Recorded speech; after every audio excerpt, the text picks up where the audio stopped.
Welcome to TSAT. This is Eshwar Kumar. ఈ వీడియోలో మనం కరెంట్ అఫైర్స్ ఫిబ్రవరి 2025 సంబంధించినటువంటి అంశాలను, జాతీయ అంశాలను మనం డిస్కస్ చేసుకోబోతూ ఉన్నాం. So let us start. So ఇక్కడ మనకు కనిపిస్తున్నటువంటి అంశం ఇథియోపియా దేశంలో ఉన్నటువంటి అగ్నిపర్వతం యొక్క విస్ఫోటనానికి సంబంధించినటువంటి అంశం. సో చూడండి, ఇక్కడ ఇథియోపియా దేశంలో మౌంట్ ఫెంటాలే అనేటువంటిది ఉంది. ఇది ఒక అగ్నిపర్వతం. సో ఇది విస్ఫోటనం చెందింది. అఫ్ కోర్స్ మనకి డౌట్ రావచ్చు. సో మనకి ఎక్కడ ప్రతిసారి కూడా ప్రతి సంవత్సరం కూడా అగ్నిపర్వతాల యొక్క విస్ఫోటనం జరుగుతూ ఉంది. మరి జరిగినా కానీ మనం అంత దానికి ఇంపార్టెన్స్ ఇవ్వాల్సినటువంటి ఆవశ్యకత ఏంటి అనేటువంటిది మీకు డౌట్ రావచ్చు. ఈ యొక్క మౌంట్ ఫెంటాలే అనేటువంటి ఒక వాల్కనో యొక్క విస్ఫోటనం ఎందుకు ఒక కొత్త డిఫరెంట్ అంటే, దీని నుంచి మీథేన్ గ్యాస్ అనేటువంటిది రిలీజ్ అవుతూ ఉంది. సాధారణంగా మనం చూసుకుంటే ఈ విస్ఫోటనం జరిగినప్పుడు ఎమిట్ అయ్యేటువంటి గ్యాసెస్ చూసుకుంటే ఒకటి కార్బన్ డైఆక్సైడ్ అనేటువంటిది రిలీజ్ అవుతుంది. కార్బన్ డైఆక్సైడ్, సల్ఫర్ డైఆక్సైడ్ అనేటువంటివి, దాంతోపాటు కొన్ని సందర్భాల్లో ఈ నైట్రోజన్ ఆక్సైడ్ కూడా రిలీజ్ అవుతూ ఉంటుంది. బట్ మీథేన్ అనేటువంటిది రిలీజ్ అవ్వదు. బట్ ఇక్కడ దీని యొక్క విశిష్టత ఏంటి? మౌంట్ ఫెంటాలే యొక్క విశిష్టత ఏంటి? మీథేన్ అనేటువంటి ఒక గాలి వాయువు రిలీజ్ అవుతూ ఉంది. అట్లా ఇది ఇంపార్టెన్స్ అన్నట్టు, స్పెషల్గా మనం చెప్పుకోవచ్చు. ఓకేనా? మరి ఈ మీథేన్ గ్యాస్ అనేటువంటిది రిలీజ్ అవ్వటం మనకి ఎన్విరాన్మెంట్కి మంచిదా కాదా అంటే, it is not good for environment. ఓకేనా? సో ఇది పర్యావరణం పైన ప్రతికూల ప్రభావాన్ని చూపిస్తూ ఉంటుంది అండి. సో క్లైమేట్ చేంజ్ ఇంప్లికేషన్స్ చాలా ఉండబోతూ ఉన్నాయి దీని ద్వారా. క్లియర్, ఇదొక అంశం. సో ఎక్కడ, ఏ దేశంలో మౌంట్ అంటే ఇటీవల మనకి ఏ విధంగా క్వశ్చన్స్ ఎక్స్పెక్ట్ చేయవచ్చు అంటే, ఇటీవల జరిగినటువంటి మౌంట్ ఫెంటాలే ఏ దేశంలో ఉంది? ఇథియోపియా అనేటువంటి ఒక దేశంలో ఉంది. మన మ్యాప్లో చూసుకుంటే ఈ ప్రాంతంలో ఉంటుంది. అది అగ్నిపర్వతం యొక్క విస్ఫోటనం అండి. ఈ విధంగా కూడా క్వశ్చన్స్ అడగవచ్చు. ఏ విధంగా అంటే, ఇటీవల చూడొచ్చు, what is the name of the volcano in Ethiopia that recently emitted large amounts of methane? పేరు మౌంట్ ఫెంటాలే. క్లియర్ కదా? సో ఇట్లా ఈ విధంగా క్వశ్చన్స్ అడగడానికి ఛాన్సెస్ ఉన్నాయి కాబట్టి మనం నేర్చుకోవాలి ఇవన్నీ కూడా. నెక్స్ట్ అంశం, Trump introduces gold card immigration programme అండి. సో డొనాల్డ్ ట్రంప్ గారు కొత్త ప్రోగ్రామ్ లాంచ్ చేశారు, గోల్డ్ కార్డ్ అనేటువంటి concept. Gold card immigration programme దేనికి సంబంధించింది అంటే, ఆ దేశం యొక్క సిటిజన్షిప్ ఇచ్చేటువంటి కార్యక్రమం. ఎట్లా ఇస్తారు అంటే, ఎవరైతే అమెరికా దేశంలో, యునైటెడ్ స్టేట్స్ ఆఫ్ అమెరికాలో $5 million మేర, $5 million మేర, అర్థమైందా? సో $5 million మేర పెట్టుబడి పెడతారు అమెరికా దేశంలో, వాళ్లకు సిటిజన్షిప్ అనేటువంటిది ఇస్తారు. క్లియర్ కదా? గతంలో అయితే ఇట్లాంటి స్కీమ్ ఉండేది, EB-5 వీసా అనేటువంటిది ఉండేది. 1990లో లాంచ్ చేశారు. అప్పుడు ఎవరైతే $1 million మేర అమెరికా దేశంలో పెట్టుబడులు పెడతారో, పెట్టుబడి పెట్టేటువంటి వారికి సిటిజన్షిప్ని ఇస్తారు, ఆ దేశంలో ఉండడానికి ఇస్తారు, ఆ దేశంలో ఎంప్లాయీస్ని హైర్ చేసుకునేటువంటి పర్మిషన్ ఇస్తారు. ఇప్పుడు దాన్ని ఎన్హాన్స్ చేసి ఈ గోల్డ్ కార్డ్ సిటిజన్షిప్ ప్లాన్ అనేటువంటిది తీసుకొచ్చారు. సో జస్ట్ $5 million కనుక ఇన్వెస్ట్ చేస్తే అక్కడ అమెరికా యొక్క సిటిజన్షిప్ని అందిస్తారు. అక్కడ కంపెనీస్ పెట్టుకోవచ్చు, అక్కడ వ్యాపారం కూడా చేయవచ్చు అండి. ఇంకొక అంశం మనం చూద్దాం. మార్స్ అనేటువంటి గ్రహం ఏదైతే ఉందో, అంగారక గ్రహం ఏదైతే ఉందో, అది ఇటీవల రెడ్ కలర్లో కనిపిస్తూ ఉంది. మరి మార్స్ అనేటువంటి గ్రహము రెడ్ కలర్లో కనిపించడానికి గల కారణం ఏంటి అంటే, ఇప్పుడు ఆ గ్రహం పైన గతంలో నీరు ఉండేది. సో నీరు అనేటువంటిది ఎండిపోవడం ద్వారా ఆ భూమిలో ఉన్నటువంటి ఫెర్రస్, ఐరన్ అనేటువంటిది డ్రై కండిషన్లో ఉండటం ద్వారా ఈ మార్స్ అనేటువంటి ఒక గ్రహము ఎర్ర రంగు, రెడ్ కలర్లో కనిపిస్తూ ఉంది. క్లియర్ కదా? అర్థమైంది కదా? So why Mars is in red colour? Because due to the dry conditions prevailed in Mars soil. Okay, and also there was a presence of iron in the soil of Mars. Okay, so అది రీజన్గా చెప్పుకోవచ్చు. దాంతోపాటు ఇక్కడ ferry hydrate అనేటువంటిది ఉంటుంది, అందుకోసమే red కలర్లో కనిపిస్తూ ఉంది. గతంలో మార్స్ అనేటువంటిది బ్రౌన్ కలర్లో, ఆరెంజ్ అండ్ వైట్ కలర్లో కనిపిస్తూ ఉండేది. సో అది ఇంపార్టెంట్ అంశం. ఇక దాంతోపాటు ఇట్లా కనిపిస్తుంది కాబట్టి మార్స్ని ఏమంటున్నారంటే రెడ్ ప్లానెట్ అంటున్నారు. క్లియర్ కదా? So Mars is also known as red planet. ఇప్పుడు అర్త్ని మనం బ్లూ ప్లానెట్ అని ఎట్లా పిలుస్తాం? Earth is known as blue planet. Mars is known as red planet. Okay, Earth blue planet ఎందుకు అంటున్నామంటే when we see our Earth from the far away it resembles as blue in colour. That is the main reason here. Okay, that is important information. Next after that ఇక్కడ ఒక case ఉంది. ఆ కేసుకు వెళ్లే ముందు ఒక అంశాన్ని మనం మాట్లాడుకుందాం. ఎవరైనా కానీ ఎంపీగా ఎమ్మెల్యేగా ఎన్నికైనటువంటి వ్యక్తి, ఆ వ్యక్తి పైన 2 సంవత్సరాల కంటే ఎక్కువ క్రిమినల్ కేసెస్లో జైలు సెంటెన్స్ పడితే అప్పుడు వెంటనే ఆ వ్యక్తి ఎంపీ కానీ ఎమ్మెల్యే కానీ వెంటనే తన యొక్క పదవిని కోల్పోవాల్సి వస్తుంది. ఆటోమేటిక్గా కోల్పోతారనమాట. క్లియర్ కదా? సో ఇక్కడ ఎవరైతే ఒక ఎంపీ కానీ ఎమ్మెల్యే కానీ 2 సంవత్సరాల కంటే ఎక్కువ కోర్టు ద్వారా జైలుకు శిక్ష పడితే క్రిమినల్ కేసెస్లో వెంటనే తన యొక్క పదవిని కోల్పోతారు. కోల్పోయిన తర్వాత తన శిక్ష మొత్తం కంప్లీట్ చేసుకున్న తర్వాత నుంచి 6 సంవత్సరాల వరకు ఎలక్షన్లో పార్టిసిపేట్ చేయడానికి వీల్లేదు. అదొక చట్టం. అది ఏ చట్టం? Section 8(4) of representation of people act 1951 అనుసరించి అండి. క్లియర్ కదా? Section 8(4) of representation of people act 1951 అనుసరించి ఎవరైతే క్రిమినల్ కేసెస్ సంబంధించి 2 సంవత్సరాల పైగా శిక్ష పడతారో, పడిన తర్వాత వాళ్ళు రిలీజ్ అయిన దగ్గర నుంచి 6 సంవత్సరాల వరకు ఎటువంటి ఎలక్షన్లో పార్టిసిపేట్ చేయడానికి లేదు. అయితే ఒక వ్యక్తి, ఒక అడ్వకేట్ అశ్విని కుమార్ ఉపాధ్యాయ అనేటువంటి ఒక వ్యక్తి సుప్రీంకోర్ట్ ఆఫ్ ఇండియాలో ఒక పబ్లిక్ ఇంట్రెస్ట్ లిటిగేషన్ని ఫైల్ చేసి ఏమని అడిగారు అంటే కోర్టుని లైఫ్ టైం బ్యాన్ వేయండి అని కోర్టుని అడగటం జరిగింది. పిల్లు ఫైల్ చేశారు సుప్రీంకోర్టులో. అప్పుడు Supreme Court of India government of India యొక్క ఒపీనియన్ అడిగింది. సో గవర్నమెంట్ ఆఫ్ ఇండియా యొక్క ఒపీనియన్ని అడగగా గవర్నమెంట్ ఆఫ్ ఇండియా ఏమంటుంది అంటే పుట్టింగ్ లైఫ్ టైం బ్యాన్ అనే person is too harsh. Okay, so for that we're not supporting for to put lifetime ban on the person అని చెప్పేసి Supreme Court of India అఫిడవిట్ని file చేసింది. అందుకు ఈ అంశం మనకి న్యూస్లో ఉంది. క్లియర్ కదా?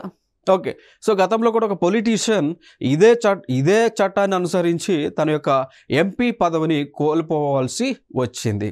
ఇక దాని తర్వాత అప్పీల్ అయిన తర్వాత ప్రొసీడింగ్ జరిగిన తర్వాత మళ్ళీ తనకు రివోక్ చేయడం జరిగింది. ఓకే, సో ఇవన్నీ కూడా జరిగినటువంటి అంశాలు గతంలో. నెక్స్ట్ ఇంకొక అంశం, proxy leadership in Panchayati Raj institutions అండి.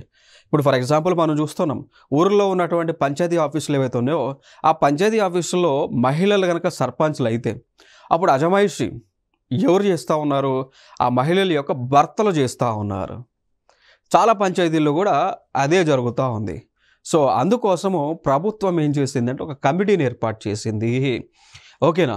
సో ప్రభుత్వము కమిటీ ఏర్పాటు చేసి ఎవరైతే మహిళలు అధ్యక్షులుగా ఉన్నటువంటి పంచాయతీలు ఉన్నాయో అక్కడ పురుష ఆధిక్యం కనిపిస్తూ ఉందో వారిపైన క్రిమినల్ కేసెస్ పెట్టాలి, దానికి సంబంధించేటువంటి యాక్షన్స్ తీసుకోవాలి, మార్గదర్శకాలను రూపొందించాలి అని చెప్పేసి కేంద్ర ప్రభుత్వం కమిటీని ఏర్పాటు చేయడం జరిగింది.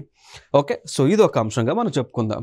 ఇక దాని తర్వాత మనం చూసుకుంటే ఇక్కడ ఈ పంచాయతీరాజ్ ఇన్స్టిట్యూషన్స్ అనేటువంటివి ఎట్లా ఏర్పడిందంటే కేంద్ర ప్రభుత్వం అంటే పార్లమెంట్ 73వ రాజ్యాంగ సవరణ తీసుకొచ్చింది అండి. సో 73 కాన్స్టిట్యూషనల్ అమెండ్మెంట్ యాక్ట్ అనేటువంటిది 1992లో తీసుకొచ్చి దీని ద్వారా పంచాయతీరాజ్ ఇన్స్టిట్యూషన్స్ని ఏర్పాటు చేయడం జరిగింది గ్రామీణ ప్రాంతాల్లో. దాని తర్వాత 74th కాన్స్టిట్యూషనల్ అమెండ్మెంట్ యాక్ట్ తీసుకొచ్చి మున్సిపాలిటీస్ని ఈ యొక్క మున్సిపాలిటీస్ని ఏర్పాటు చేయడం జరిగింది అండి. ఓకేనా? సో ఇది ఒక ఇంపార్టెంట్ అంశంగా మనం మాట్లాడుకోవచ్చు. క్లియర్ కదా? These are important information. ఇంకా ఫర్దర్గా దీని ద్వారానే మనకి మహిళలకు 33% ప్రాతినిధ్యం ఉండాలి అనేటువంటి అంశాన్ని కూడా ఈ యొక్క రాజ్యాంగ సవరణలోనే మెన్షన్ చేయడం జరిగింది. క్లియర్. నెక్స్ట్ అంశం హరత్ ఫెస్టివల్. సో హరత్ ఫెస్టివల్ అనేటువంటిది న్యూస్లో ఉంది. ఇది దేనికి సంబంధించింది అంటే ఈ హరత్ ఫెస్టివల్ అనేటువంటిది మనకి జమ్మూ అండ్ కాశ్మీర్ ప్రాంతంలో ఆ ప్రాంతంలో ఉన్నటువంటి పండిట్ కమ్యూనిటీస్ జరుపుతూ ఉంటారు. మరి హరత్, ఓకేనా? సో హరత్ పేరులోనే ఉంటుంది. హర్ర చూద్దాం, దీన్ని మనం డీకోడ్ చేద్దాం. హర్ర ప్లస్ రాత్ అండి. హర్ర ఎవరంటారు? హరహర మహాదేవ శంభో శంకర ఈశ్వరుడు. ఓకేనా? ఆయన స్మరిస్తూ రాత్రంతా కూడా జాగారం చేసేటువంటి ఫెస్టివలే ఈ హరత్ అనేటువంటి ఒక ఫెస్టివల్. ఏ ప్రాంతంలో జరుపుతారు? కాశ్మీర్ ప్రాంతంలో జరుపుతారు. ఎవరు? కాశ్మీర్లో ఉన్నటువంటి పండిట్ కమ్యూనిటీస్ జరుపుతారు. అంటే అఫ్కోర్స్ ఇప్పుడు ఆంధ్ర తెలంగాణ ప్రాంతాల్లో కూడా అదే పండుగను జరుపుతుంటారు. అది మనకి అంటే లైక్ శివరాత్రి, మహాశివరాత్రి జాగారం చేస్తుంటారు. బట్ అక్కడ ఈ పేరుతో పిలుస్తూ ఉంటారు. క్లియర్ కదా? ఆ రోజంతా కూడా శివుడికి నైవేద్యాలు అందిస్తూ పూజలు చేస్తూ రాత్రంతా కూడా జాగారం చేస్తూ ఉంటారు. ఇది ఒక ఇంపార్టెంట్ ఈవెంట్. ఇక్కడ ఇంకొక అంశం, ఇక్కడ CISF అంటాం, Central Industrial Security Force, paramilitary force. ఇది Central Industrial. So Central Industrial Security Force training centre అనేటువంటిది మనకి తమిళనాడు రాష్ట్రంలో అరక్కోణంలో ఉంది అండి. అయితే దానికి పేరు మార్చి ఏమని పెట్టారు అంటే రాజాదిత్య చోళ. ఓకే, పేరు మార్చి రాజాదిత్య చోళ CISF ట్రైనింగ్ సెంటర్ అని పేరు మార్చారు. ఇంకొక అంశం, మరి రాజాదిత్య చోళ అనేటువంటి వ్యక్తి ఎవరండి? చోళులకు సంబంధించినటువంటి వన్ ఆఫ్ ది కింగ్ అనమాట. సో ఈయన బ్యాటిల్ ఆఫ్ తక్కోళంలో మరణించడం జరిగింది. సో బ్యాటిల్ ఆఫ్ తక్కోళం 1949లో CEలో క్రీస్తరలో జరగగా దానిలో ఈయన మరణించారు. ఇక్కడ వరకు అంశం. నెక్స్ట్, మరి బ్యాటిల్ ఆఫ్ తక్కోళం అనేటువంటిది ఏ రెండు గ్రూప్స్ మధ్య, ఏ రెండు రాజ్యాల మధ్య జరిగింది అన్నప్పుడు ఒకటి చోళులు, రెండవది రాష్ట్రకూటాస్. రాష్ట్రకూటాస్ మధ్య బ్యాటిల్ ఆఫ్ తక్కోళం అనేటువంటిది జరిగింది. ఇక్కడ వరకు వెరీ ఇంపార్టెంట్ ఇన్ఫర్మేషన్ ఇది. నెక్స్ట్ అంశం, ఎలాన్ మస్క్ అంటాం. సో ఎలాన్ మస్క్ ఒక అంశానికి సంబంధించి విపరీతంగా ఆందోళన చెందుతూ ఉన్నారు. ఏ అంశానికి సంబంధించి? AI సింగులారిటీకి సంబంధించినటువంటి అంశానికి సంబంధించి ఆందోళన చెందుతూ ఉన్నారు. మరి AI సింగులారిటీ అంటే ఏంటి చెప్పండి? సింపుల్గా నేను చెప్పేస్తాను. ఇప్పుడు ఇటీవల మనకి ఆర్టిఫిషియల్ ఇంటెలిజెన్స్ అనేటువంటిది విపరీతంగా డెవలప్ అవుతూ వస్తూ ఉంది. ప్రతి దానిలో కూడా ఆర్టిఫిషియల్ ఇంటెలిజెన్స్ని మనం యూజ్ చేస్తూ ఉన్నాం. బ్రౌజింగ్ చేసేటప్పుడు ChatGPT అనో, లేకపోతే బాడ్ అనో, లేకపోతే జెమినీ అనో, లేకపోతే మెటా అనో వాడుతూ ఉన్నాం. PPTs చేయడానికి కూడా ఏమొచ్చినాయి? AI టూల్స్ వచ్చినాయి. వాయిస్ కన్వర్షన్స్ AI టూల్స్ వచ్చినాయి. డీప్ ఫేక్ AI టూల్స్ వచ్చినాయి. అంటే మనిషి అక్కడ లేకపోయినా ఉన్నట్టు క్రియేట్ చేస్తాం, యాజ్ ఇట్ ఈజ్ ఉన్నట్టు క్రియేట్ చేసేటువంటి టెక్నాలజీ, డీప్ ఫేక్ టెక్నాలజీ రావడం జరిగింది. ఓకేనా? సో దీని వలన ప్రపంచంలో ఉన్నటువంటి మానవాళికి ముప్పు సంక్రమిస్తుంది అని బాధపడుతూ ఉన్నారు. సింపుల్గా చెప్పాలి అంటే AI సింగులారిటీ అనేటువంటిది ఏంటి అంటే, AI singularity is the idea that artificial intelligence will eventually surpass human intelligence అండి. ఓకేనా? సో మానవుడి యొక్క మేధాశక్తిని క్రాస్ చేసి ఆర్టిఫిషియల్ ఇంటెలిజెన్స్ వెళ్ళబోతూ ఉంది, అది మానవుడికి ముప్పుగా సంక్రమించబోతూ ఉంది అని చెప్పేసి ఎలాన్ మస్క్ భయపడతా ఉన్నారు. సో అట్లా ఓవర్ క్రాస్ అయ్యేది హ్యూమన్ ఇంటెలిజెన్స్ని ఆర్టిఫిషియల్ ఇంటెలిజెన్స్ క్రాస్ అయ్యేదాన్ని AI సింగులారిటీగా మనం చెప్తా ఉన్నాం. సో ఎలాన్ మస్క్ దీని గురించి వరి అవుతూ ఉన్నారు. సో దీని గురించి కూడా మన సమ్మిట్ జరిగినప్పుడు కూడా ఆయన ఇదే అంశాన్ని ఆయన స్పష్టం చేయడం జరిగింది అండి. ఇంకొక అంశం, mangroves as bioshields against coastal disasters. Clear కదా? సో మనందరూ తెలుసు మ్యాంగ్రోవ్స్ అంటే ఏంటి అండి? మడ అడవులు. మ్యాంగ్రోవ్స్ అంటే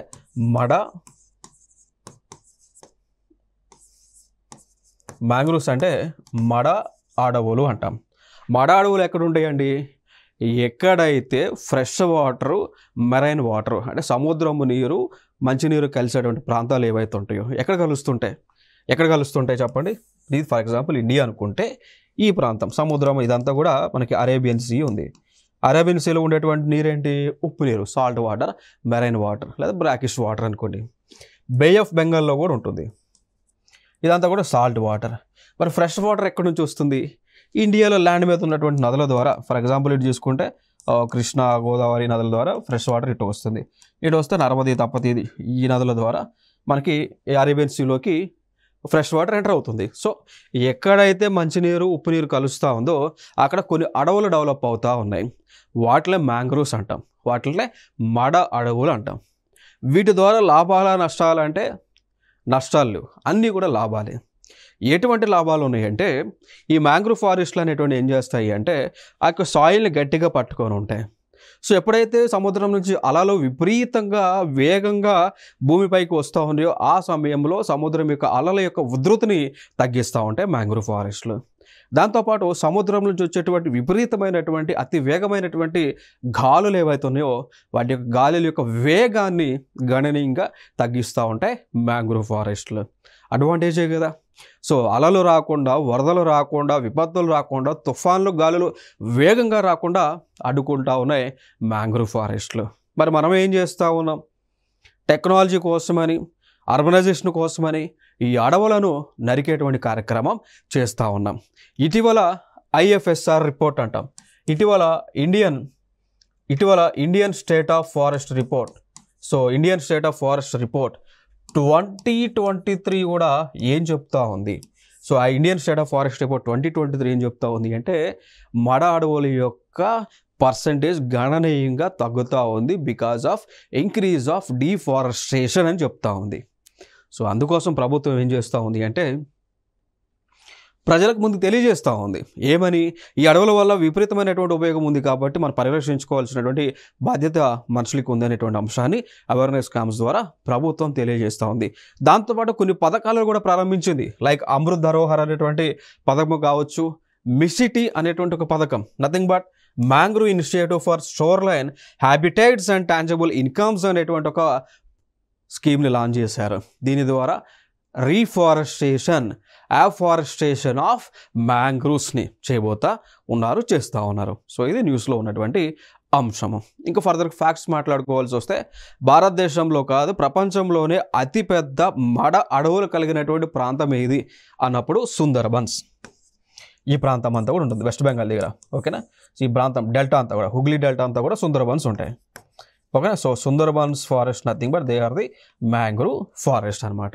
అట్లా ఇవన్నీ కూడా ఇంపార్టెంట్ అయినటువంటి అంశాలు. ఇంకొక అంశం, సో ఇక్కడ ఇండియన్ నేవీకి సంబంధించి ఇండియన్ నేవల్ షిప్, దాని పేరు గుల్దార్ అంటాం, INS గుల్దార్ అంటాం. సో అది జస్ట్ అది ఓల్డ్ అయిపోయింది, పాతదైపోయింది కదా.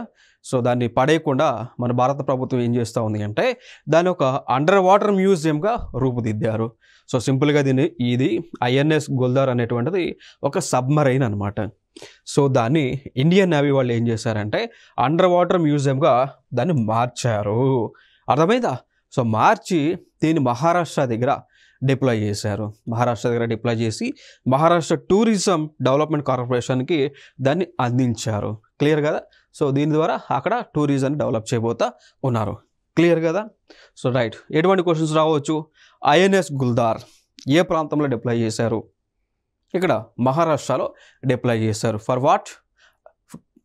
It has converted into underwater museum. Okay. So ఇదొక ఇంపార్టెంట్ ఈవెంట్ గుర్తుపెట్టుకోవచ్చు. ఇది ఎందుకు ఇంపార్టెంట్ అంటే ఫస్ట్ది కాబట్టి, ఫస్ట్ అండర్ వాటర్ మ్యూజియం కాబట్టి వెరీ ఇంపార్టెంట్. ఇంకొక అంశం,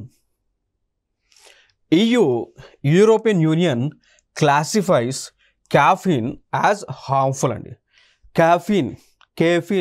క్యాఫీన్ ఎక్కడ ఉంటుంది? దేంట్లో ఉంటుంది?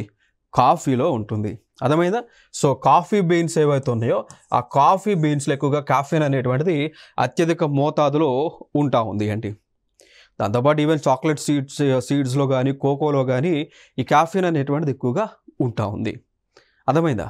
సో దీది హార్మ్ఫుల్ కాంపోనెంట్గా, హార్మ్ఫుల్ కెమికల్గా యూరోపియన్ యూనియన్ వాళ్ళు డెసిగ్నేట్ చేయడం జరిగింది.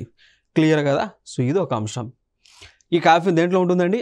కోకోవా బీన్స్లో ఉంటుంది, టీలో ఉంటుంది, కాఫీలో ఉంటుంది, ఇంకా సాఫ్ట్ డ్రింక్స్లో కూడా కలుపుతూ ఉన్నారు కదా, మెడిసిన్స్లో ఉంటుంది, గమ్స్లో ఉంటుంది, దాని తర్వాత కోలా నట్స్లో ఉంటుంది, దాని తర్వాత బెర్రీస్లో ఉంటుంది.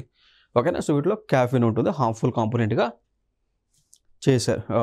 వాళ్ళు ఏం చేశారు? డెసిగ్నేట్ చేశారు. క్లియర్ కదా? అఫ్కోర్స్ కాఫీన్ అనేటువంటిది ఒక మత్తు పదార్థం అనమాట. మత్తు లాంటిది ఇస్తుంది. అఫ్కోర్స్ ఇది మనం కొంచెం లిమిట్లో తాగితే హార్ట్కి మంచిది, బ్రెయిన్కి మంచిది.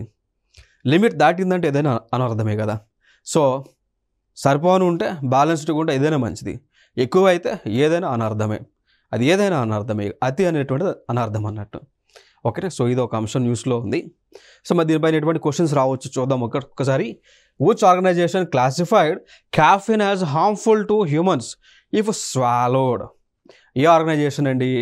యూరోపియన్ యూనియన్ అనేటువంటి ఒక ఆర్గనైజేషన్ డెసిగ్నేట్ చేసింది. ఇట్లా క్వశ్చన్స్ రావచ్చు. క్లియర్ కదా, ఇదొక అంశం. నెక్స్ట్ ఈ కాఫీ గురించి మనం కొన్ని ఫ్యాక్ట్స్ మాట్లాడుకుందాం. ఏ ఫ్యాక్ట్స్ అంటే భారతదేశంలో కాదు, ప్రపంచంలోనే అతి ఎక్కువగా కాఫీని పండించేటువంటి దేశం ఏది అన్నప్పుడు వెంటనే మనం ఆన్సర్ చెప్పవచ్చు, బ్రెజిల్ అనేటువంటి ఒక దేశం. సో ప్రపంచంలో ఎక్కువగా కాఫీ పండించేది బ్రెజిల్ అనేటువంటి దేశం. మరి దాని తర్వాత స్థానంలో ఏ దేశం ఉంది? వియత్నాం ఉంది. సెకండ్ ప్లేస్లో వియత్నాం ఉంది. అర్థమైందా? సో అదొకటి. మరి ఇంకొక అంశం మనం మాట్లాడుకోవాల్సి వస్తే, మరి భారతదేశం యొక్క ర్యాంక్ ఎంత కాఫీ ఉత్పత్తిలో? 7వ ర్యాంక్, 7th ర్యాంక్ అండి. సో ఇండియా యొక్క ర్యాంక్ వచ్చేసి 7th. దాని తర్వాత మరి భారతదేశంలో ఎక్కువగా ఎటువంటి టైప్ ఆఫ్ కాఫీని మనం పండిస్తూ ఉన్నాం? కాఫీలో కూడా టైప్స్ ఉన్నాయి. ఎటువంటివి? 1 అరబికా, 2 రోబస్టా అనేటువంటి ఈ 2 టైప్స్ ఆఫ్ కాఫీలను మనం భారతదేశంలో పండిస్తూ ఉన్నాం. మరి భారతదేశంలో అత్యధికంగా కాఫీని పండించేటువంటి రాష్ట్రం ఏది అన్నప్పుడు కర్ణాటక అనేటువంటి ఒక రాష్ట్రం. ఎక్కడుందండి? కర్ణాటక అనేటువంటి రాష్ట్రం. తర్వాత కేరళ, తర్వాత తమిళనాడు అనేటువంటి రాష్ట్రాలు మనకి ఈ కాఫీని ఎక్కువగా పండిస్తూ ఉంటాయి. ఈవెన్ మనం చూసుకుంటే ఆంధ్రప్రదేశ్, ఒడిస్సా, నార్త్ ఈస్ట్ రాష్ట్రాల్లో కూడా కాఫీని మనం ఎక్కువగానే పండిస్తూ ఉన్నాం. క్లియర్ కదా. టాప్ ప్లేస్ అయితే కర్ణాటక, వరల్డ్లో బ్రెజిల్, ఇండియాలో కర్ణాటక. ఇండియాలో పండించిన types arabica, robusta. Very important, ఎందుకంటే ఆల్రెడీ ఇవన్నీ కూడా గత ఎగ్జామ్స్లో అడిగారు, అందుకోసం నేను డిస్కస్ చేస్తూ ఉన్నాను. క్లియర్ కదా. ఇదొక అంశం. ఇంకొక అంశం, మనకి reserve bank of India governor ఎవరండి? ప్రస్తుతము reserve bank of India governor ఎవరు? సంజయ్ మల్హోత్రా. ఆయన 26వ గవర్నర్ అండి. మరి ఈయన కంటే ముందు రిజర్వ్ బ్యాంక్ ఆఫ్ ఇండియాకి గవర్నర్గా ఎవరు పనిచేశారు? 25వ రిజర్వ్ బ్యాంక్ గవర్నర్ ఎవరు పనిచేశారు అంటే శక్తికాంత్ దాస్. సో ఆయన పదవి కాలం అయిపోయిన తర్వాత ఆయనని నరేంద్ర మోడీ గారు ప్రిన్సిపల్ సెక్రటరీ 2గా అపాయింట్ చేసుకున్నారు. సో అట్లా ఇదొక అపాయింట్మెంట్స్లో భాగంగా మనం గుర్తుపెట్టుకోవాలి. ఇక్కడ ఏం గుర్తుపెట్టుకోవాలి మీరు? 1 ప్రస్తుతం reserve bank of India governor Sanjay Malhotra, మాజీ గవర్నర్ ఎవరండి? శక్తికాంత్ దాస్. ఇదే శక్తికాంత్ దాస్ గారు గతంలో గవర్నర్ ఆఫ్ ది ఇయర్ అవార్డుని కూడా ఇంగ్లాండ్ దేశం ద్వారా పొందినటువంటి వ్యక్తి. ఓకేనా. సో అట్లా ఇవన్నీ కూడా ఇంపార్టెంట్ ఫ్యాక్ట్స్. ఇంకా ఫర్దర్గా మనం మాట్లాడుకోవాల్సి వస్తే రిజర్వ్ బ్యాంక్ ఆఫ్ ఇండియా యొక్క హెడ్ క్వార్టర్ ఎక్కడ ఉంటుంది? ముంబైలో ఉంటుంది. ఆర్బీఐ యొక్క హెడ్ క్వార్టర్ ముంబైలో ఉంటుంది. ఆర్బీఐ అనేటువంటిది దేని ద్వారా ఏ చట్టం ద్వారా ఏర్పాటైంది అన్నప్పుడు ఆర్బీఐ యాక్ట్ 1934 ద్వారా ఏర్పాటైందని. ఇట్లా ఈ అంశాలకు చాలా ఫ్యాక్ట్స్ మనం మాట్లాడుకోవచ్చు. ఓకేనా. సో ఈ అంశం. నెక్స్ట్ అంశం, వెస్ట్రన్ జోనల్ కౌన్సిల్ మీటింగ్ జరిగింది. ఎన్నోది? 27వది. అర్థమైందా? సో 27వ వెస్ట్రన్ జోనల్ కౌన్సిల్ మీటింగ్ జరిగినటువంటి ప్లేస్ మనం చూసుకుంటే పూణే ప్రాంతంలో జరిగింది. దీనికి home minister Amit Shah attend అయ్యారు. ఎందుకు అటెండ్ అయ్యారంటే ఇక్కడ ఒక అంశాన్ని మనం గుర్తుపెట్టుకోవాలి అండి. ఏ జోనల్ కౌన్సిల్ అయినా, అర్థమైందా? సో ఏ జోనల్ కౌన్సిల్ అయినా దానికి చైర్మన్ ఎవరు అంటే హోమ్ మినిస్టర్. జోనల్ కౌన్సిల్స్కి చైర్మన్ ఎవరు ఉంటారంటే హోమ్ మినిస్టర్ ఉంటారు. వైస్ చైర్పర్సన్ లేదా వైస్ చైర్మన్ ఎవరు ఉంటారంటే ఆ జోనల్ కౌన్సిల్లో ఉన్నటువంటి రాష్ట్రాల్లో ఉన్నటువంటి చీఫ్ మినిస్టర్స్ వైస్ చైర్మన్గా ఉంటారు. ఇక్కడ చూడండి, చైర్మన్, జోనల్ కౌన్సిల్ యొక్క చైర్మన్ ఎవరు ఉంటారు? హోమ్ మినిస్టర్ ఉంటారు ఏ జోనల్ కౌన్సిల్ అయినా. వైస్ చైర్మన్ ఎవరు ఉంటారు? ఎవరైతే జోనల్ కౌన్సిల్లో మెంబర్స్గా ఉన్నటువంటి సీఎంస్ ఉంటారో వాళ్ళు ఇయర్ రొటేట్ అవుతూ ఉంటారు. ఇప్పుడు ఈ సంవత్సరం ఫర్ ఎగ్జాంపుల్ తెలంగాణ ఉంటే నెక్స్ట్ ఇయర్ ఆంధ్ర, అట్లా ఉంటారు అన్నట్టు. ఇక దాని తర్వాత మిగిలినటువంటి వారు మెంబర్స్. అంటే ఇప్పుడు ఫర్ ఎగ్జాంపుల్ ఒక జోన్లో 5 రాష్ట్రాలు ఉన్నప్పుడు ఒక వ్యక్తి వైస్ చైర్మన్గా ఉంటే మిగిలిన 4 సీఎంలు మెంబర్స్గా ఉంటారు. దాంతోపాటు గవర్నర్ నామినేట్ చేసినటువంటి వారు కూడా మెంబర్స్గా ఉంటారు. ఓకేనా. సో ఇదొక ఇంపార్టెంట్ అంశం ఇక్కడ. ఇక దాని తర్వాత ఇంకొక అంశం మనం చూస్తే ఇప్పుడు టోటల్గా మనకి జోనల్ కౌన్సిల్స్ అనేటువంటి ఇవి ఉన్నాయి. గవర్నమెంట్ ఆఫ్ ఇండియా ఏర్పాటు చేసిన జోనల్ కౌన్సిల్స్ ఇవి. సో నార్థన్ జోనల్ కౌన్సిల్, దీంట్లో ప్రాంతాలు Jammu and Kashmir, Himachal Pradesh, Haryana, Punjab, Rajasthan, Delhi and Delhi and Chandigarh ఉంటుంది. దీని యొక్క హెడ్ క్వార్టర్ న్యూఢిల్లీలో. ఇంకొక కౌన్సిల్ సెంట్రల్ జోనల్ కౌన్సిల్. దీనిలోనే మనకి ఇంకా UP, Uttarakhand, Chhattisgarh, Madhya Pradesh. Headquarter Allahabad. Eastern zonal కౌన్సిల్లో రాష్ట్రాలు Bihar, Jharkhand, West Bengal, Odisha. Headquarter Kolkata. Western zonal council రాష్ట్రాలు Gujarat, Maharashtra, Goa, Dadra and Nagar Haveli and Daman and Diu. Headquarter Mumbai. South zonal కౌన్సిల్లో మెంబర్స్ ఆంధ్ర, తెలంగాణ, కర్ణాటక, తమిళనాడు, కేరళ అండ్ పుదుచ్చేరి ఉంటుంది. హెడ్ క్వార్టర్ చెన్నై అనమాట. సో జోనల్ కౌన్సిల్స్ యొక్క చైర్మన్ ఎవరు ఉంటారు? ప్రీవియస్ ఇయర్ క్వశ్చన్ ఇది. Home minister. అన్ని జోనల్స్ కౌన్సిల్కి చైర్మన్గా ఎవరు ఉంటారంటే హోమ్ మినిస్టర్ ఉంటారు. ప్రైమ్ మినిస్టర్ కాదు, హోమ్ మినిస్టర్ ఉంటారు. ఎందుకంటే డిఫరెన్స్ ఒకసారి అర్థం చేసుకోండి. ఎందుకంటే ఆల్రెడీ ఇండియన్ పాలిటీలో ఈ క్వశ్చన్ని అడిగారు కాబట్టి. ఓకే, సో ఇవి మనకి నేషనల్కి సంబంధించినటువంటి ఇష్యూస్. సో నెక్స్ట్ వీడియోలో సరికొత్త అంశాలతో మీ ముందుకు రావడం జరుగుతుంది. Thank you so much. This is Eshwar.